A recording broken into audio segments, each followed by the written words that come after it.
दोस्तों, आज मैं आपको बताऊंगा 4 भड़वों के बारे में। भड़वा नंबर 1, ड्राकुला।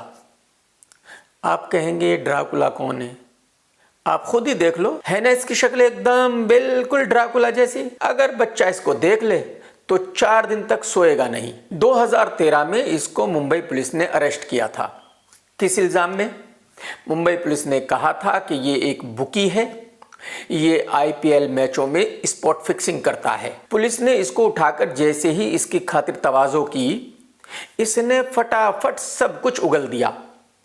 इसने कहा कि हाँ, इसने स्पॉट फिक्सिंग की है और उसमें 17 लाख रुपए कमाए हैं। इसने ये भी बताया कि इसने अपनी जिंदगी में उससे पहले कभी 17 लाख रुपए एक साथ नहीं देखे थे। खबरों के मुताबिक इसने ये भी कबूल किया था कि ये एक दलाल है, भड़वा है। ये बॉलीवुड मॉडल्स को क्रिकेटर्स के पास भेजता था। अब आप अंदाजा लगाइए कि वो आदमी जो भड़वागिरी करके अपना घर चलाता हो, जो भड़वागिरी करके पैसे कमाता हो, वो घटिया इंसान किसी और के बारे में गलत कैसे कह सकता है?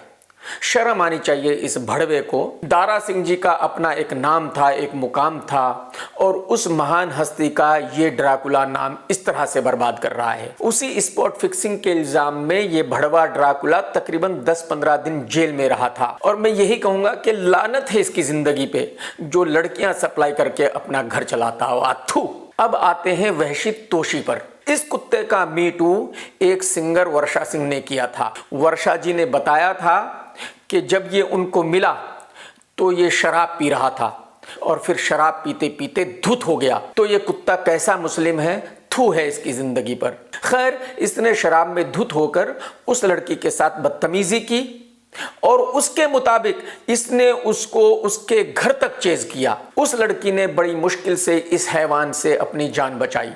और वही लड़की नहीं, बल्कि एक लड़की साक्षी के पीछे पड़ गया था।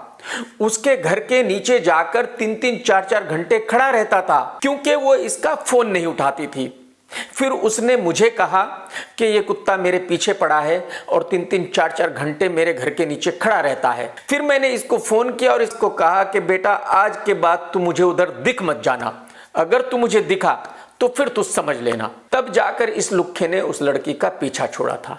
थू है ऐसी जिंदगी पे साले। अब आते हैं मिक्का के तीसरे दलाल अली कुली मिर्जा पर। ये लुक्खा सबको बताता फिरता है कि ये ईरानी है। ईरानी नहीं है ये लुक्खा, ये हमारे मुजफ्फरनगर के पास एक गांव है, वहां का रहने वाला है। इसके बाप को ईरानी आती थी, इसलिए इसको ईरानी आती है और ये खुद को ईरानी बताता घूमता है। और ये भी कहता है कि इसने बहुत सारे गाने गाए हैं ईरान में और हिंदी फिल्मों में। आज तक इस लुक्खे ने एक भी गाना किसी फिल्म में नहीं गाया है। ब्लफ मास्टर फिल्म में एक गाना था, बोरो बोरो।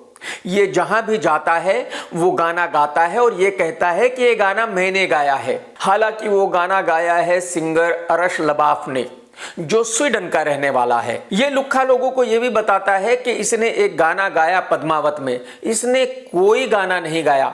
ये रोज जाता था और संजय के पैर पकड़ लेता था, सर मुझे फिल्म में कहीं खड़ा कर दो, सर मुझे कहीं फिल्म में खड़ा कर दो। तो पद्मावत में एक सीन है जहां रणवीर सिंह की शादी हो रही है। संजय ने इसको बोला कि भाई साहब तू यहां बैठ जा और बस खाली इतना एक दफा कर दे, बस। तो संजय ने इस लुक्खे को वहां से हमेशा के लिए भगाने के लिए वो 1 सेकंड का इसका एक शॉट लिया था। ये इतना घटिया सिंगर है कि अगर जानवर इसका गाना सुन ले तो वो जानवर उस एरिया को छोड़ करके भाग जाते हैं। तो फिल्मों में गाना तो बहुत दूर की बात है। ये लुक्खा हर 10-15 दिन में एक बार मेरे घर पे आता था, बट क्यों आता था मैं वो यहां नहीं बताऊंगा। बट अगर इसने मुझे मजबूर किया तो मैं अगले वीडियो में बेटा बता दूंगा। खैर, एक दिन मैंने इसको डांटा और इसको कहा कि बेटा आज के बाद मेरे घर पर आना मत। बस इस दलाल लुक्खे की मुझसे सिर्फ इतनी सी ही दुश्मनी है। अब बात करते हैं मिक्का के चौथे दलाल रघु की। इस लुक्खे की क्या औकात है वो जरा रणवीर और अर्जुन से सुन लो। Raghu, you and your brother Rajiv Lakshman are confusing to me at a biological level because you both look like testicles but you're both assholes. You know Baba, honestly, जब रघु और राजीव पैदा हुए ना, दुनिया में पहली बार एक चूत से 2 चूतियां निकली। जिन्होंने एक चूतिया चैनल पे एक चूतिया शो बनाया जहां हजारों चूतियों ने ऑडिशन किया, जिनमें से 20 चूतियों ने चूतिया कंट्रीज में जाके अपना चूतिया कटाया और 100 करोड़ चूतिया ऑडियंस को चूतिया बनाया। रघु बड़ा एक में से दोनों भाई निकले और ये सुनकर ये लुक्खा तालियां बजा रहा है और हंस रहा है। इसे कहते हैं असली बेशर्मी, इसे कहते हैं जलालत से भरी जिंदगी। Raghu, seriously what I am trying to say is, तू इतना गाली क्यों देता है यार?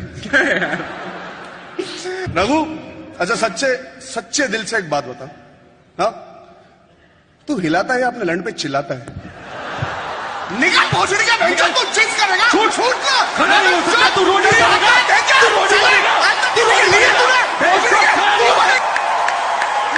तू रोटी बनेगा। ये देखो, गंदी गंदी गालियां खाकर ये तालियां बजा रहा है, सीटियां बजा रहा है और हंस रहा है। ऐसे भड़वे जलील इंसान से आप शर्म की क्या उम्मीद रख सकते हैं? ये वो कुत्ता है जो अपना घर चलाने के लिए, अपना किचन चलाने के लिए अपनी माँ बहन को खुद ही अपने सामने गालियां दिलवाता है। तो इस भड़वे दलाल की क्या औकात है कि मेरे बारे में बात करे?